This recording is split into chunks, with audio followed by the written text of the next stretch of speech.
सब छोड़ा के चुम्मा छाप जिंदाबाद जिंदाबाद जिंदाबाद रियांस रिकॉर्डिंग स्टूडियो जनकपुर धाम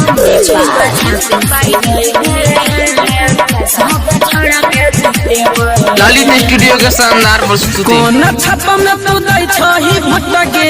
कौन छाप में तू दै छही भटके तनी हमरा बते दे चुम्मा छापू से बेर सब छोड़ के जीतेबै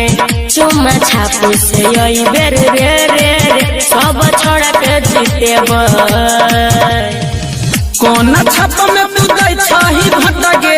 कौन छाप में तू दै छही भटके तनी हमरा बते दे चुम्मा छापू से बेर रे रे सब छोड़ के जीतेबै चुम्मा छापू से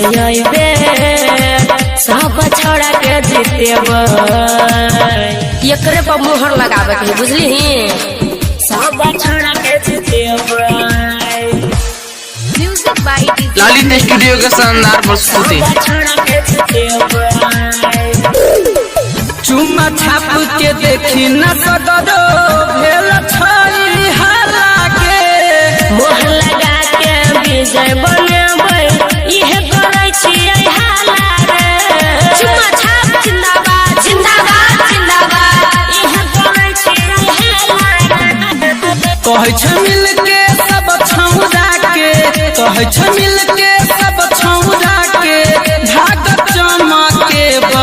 चुम्मा छापू से बेर रे रे सब छोड़ के जीतेबै चुम्मा छापू से बेर सब छोड़ के जीतेबै एम की साल छौड़ा सबके जितावे के बुझली ने छोड़ के जीतेबै music by DJ Lalit studio के शानदार प्रस्तुति। तोरे सबके लागी त भेल छई खाड़के राकेश लक्ष्मी कहै छै वोट देबैला बार बार रे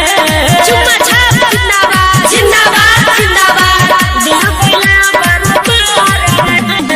बेटर मनीष सुमन सोना और उजाला सुमन सोना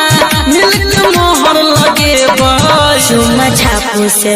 बेर रे रे सब छोड़ के जीतेबै चुम्मा छापू से